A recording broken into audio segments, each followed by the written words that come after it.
We should always stand up for peace, for democracy, for individual rights. And we should not be imposing these devastating defense cuts, because what that does, when we equivocate on our values, when we show that we're cutting our own defense, it makes us more weak. It projects weakness, and when we look weak, our adversaries are much more willing to test us. They're more brazen in their attacks, and our allies are less willing to trust us. With all due respect, that's a bunch of malarkey.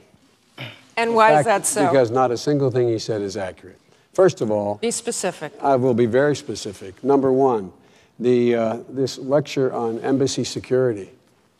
The congressman here cut embassy security in his budget by $300 million below what we asked for, number one.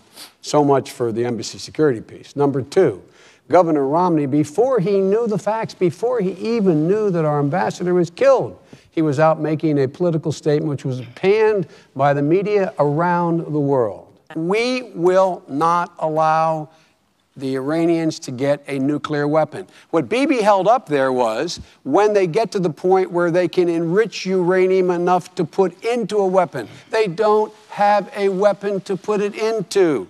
Let's all calm down a little bit here.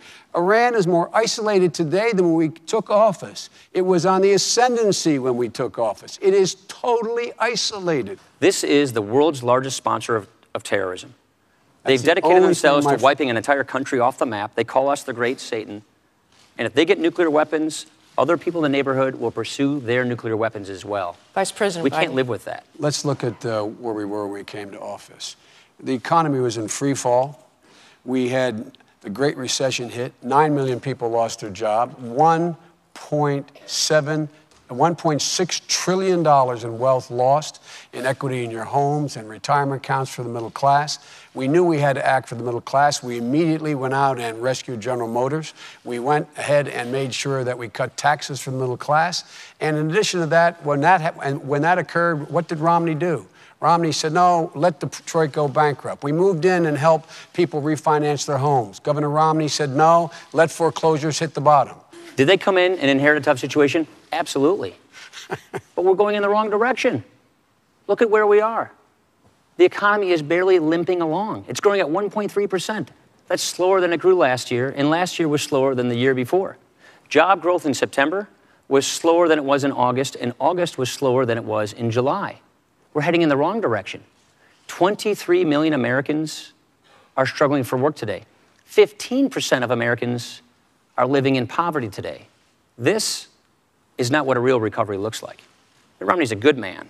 He cares about 100% of Americans in this country. And with respect to that quote, I think the vice president very well knows that sometimes the words don't come out of your mouth the right way. But I always say what I mean. And so does Romney. We want everybody to succeed.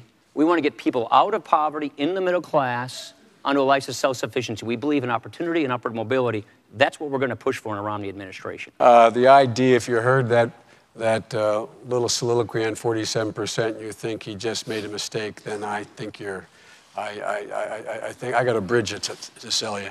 Here's the problem. They got caught with their hands in the cookie jar, turning Medicare into a piggy bank for Obamacare.